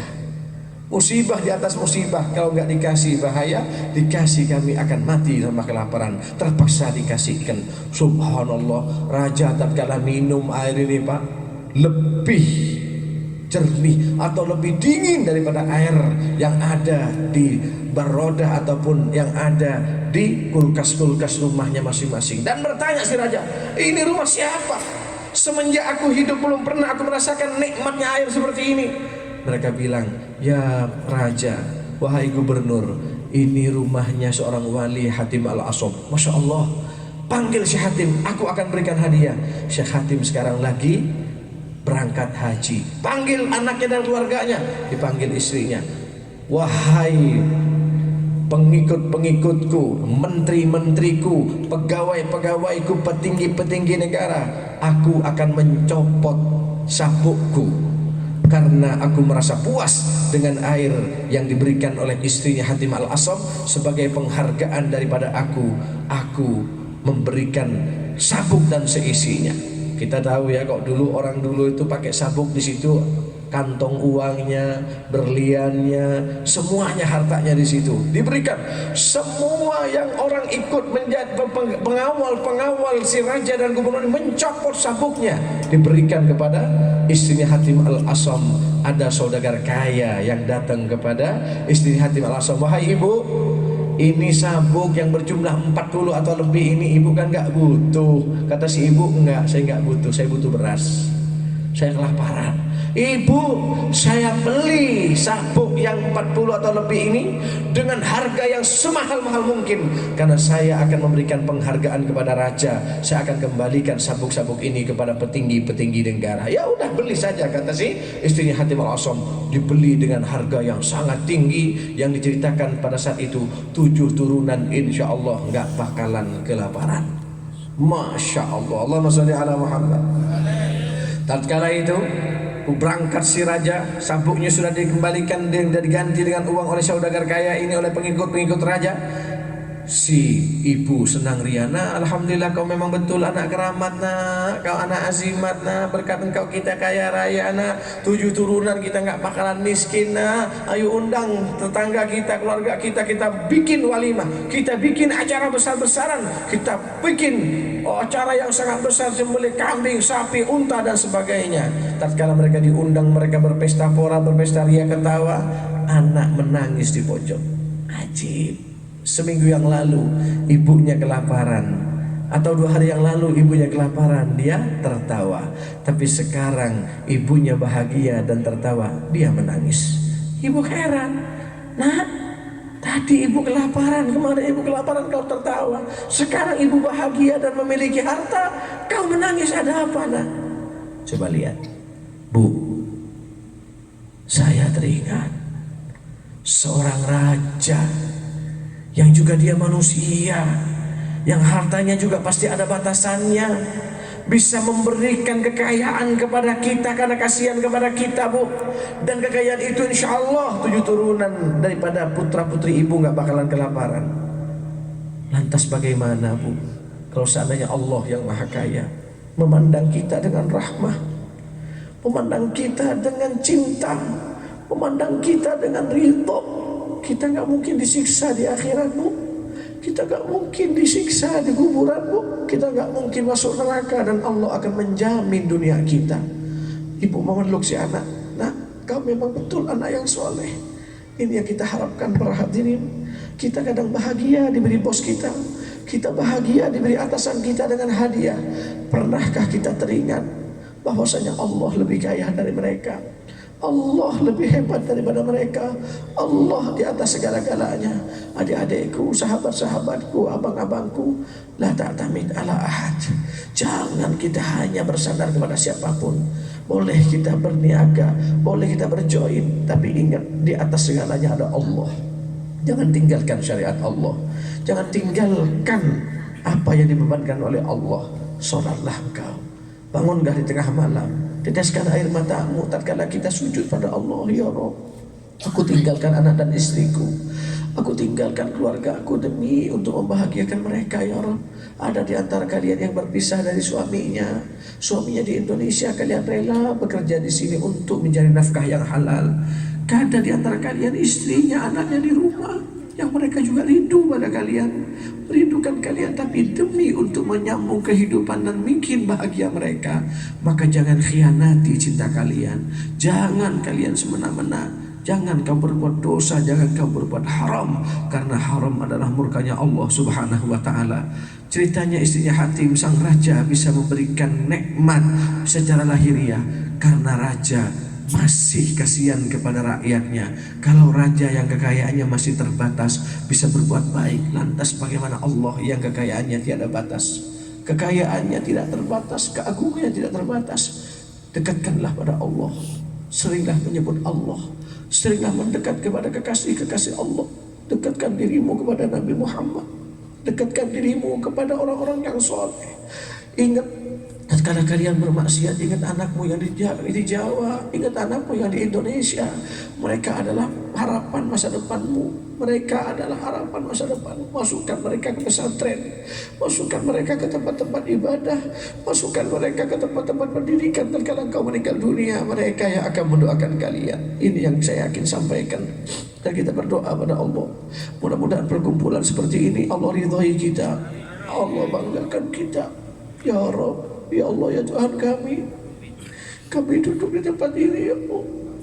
Kami rela berpisah dengan anak-anak kami, ya Allah. Kami ingin memberikan rezeki yang halal kepada mereka, ya Rabb. Kami ingin melihat mereka di masa depan bahagia. Mereka tidak merasakan sengsara seperti kami di masa kecil dulu, ya Allah. Ya Allah, ya Tuhan kami ingin memiliki putra-putri yang soleh-solehah, ya Allah, yang tatkala kami meninggal dunia mereka mampu mensolati kami, mereka mampu mentahlili kami, mereka mampu mendoakan kami, ya Allah, mereka mampu membaca Yasin untuk kami, ya Allah. Ya Allah, ya Tuhan kami, apalah artinya dunia tatkala kami jauh darimu, ya Allah, tatkala kami dimurkai olehmu, ya Allah. Ya Allah, ya Tuhan kami hanya bisa berdoa, kami hanya berusaha, kami cinta kepada keluarga kami rindu anak-anak kami, ya Allah, tapi karena nasib, ya Allah, kami jauh di rantau orang, ya Allah. Ya Allah, ya Tuhan kami, jaga mereka, ya Rabb.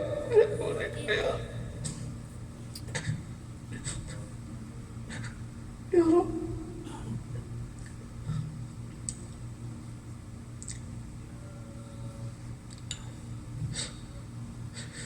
nanti di akhirat semua kita akan menghadap Allah,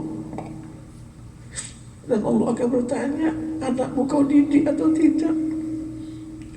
Allah bertanya pada kita, istrimu kau didik atau tidak? Kita para bapak akan masuk neraka tatkala istri kita tidak menjadi wanita soleha. Anak-anak kita tidak tahu mengaji, anak kita tidak tahu membaca Al-Quran. Ya Rabb, ampuni dosa-dosa kami, ya Allah. Jadikan perkumpulan ini perkumpulan Kau, buka pintu taubat untuk kami ya Allah. Jadikan perkumpulan ini ketenangan batin untuk kami ya Allah. Terima kasih ya Allah. Lakal hamdu ya Allah. Lakal hamdu ya Allah. Jaga saudara-saudari kami ya Allah. Mereka adalah saudara-saudari kami yang hidup di rantau, yang hidup jauh dari keluarga mereka ya Allah. Mereka ingin bahagia ya Allah. Mereka ingin berkumpul bersama keluarga ya Allah. Tapi keadaan yang memisahkan mereka dari anak dan istri mereka ya Allah. Ada di antara akhwat-akhwat kami, saudari-saudari kami yang rela berpisah dengan anak dan suaminya. Jaga iman mereka ya Allah. Jaga iman mereka ya Allah. Jaga iman mereka ya Allah. Berikan keluasan rezeki kepada mereka ya Allah. Jadikan rezeki mereka rezeki yang barokah ya Allah. Ya Rabb, tatkala kami harus meninggal dunia, hapuskan dosa-dosa kami ya Allah. Ampuni kesalahan kami ya Allah. Ampuni ya Allah. Ya Allah. Bapak ibu kami ya Allah. Ala hadhihi niyah wa kulliyatin salihah mal afil afiyah al-fatihah.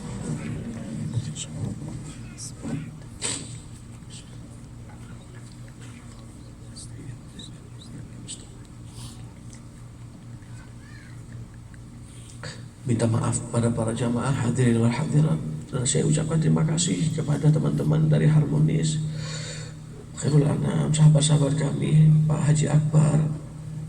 Ini keluarga saya yang ada di sini, Ustaz Sobri, Ustaz Arizona, Pak Haji Akbar, dan juga Abdurrahman, teman-teman kami yang selalu dekat dengan saya. Terima kasih.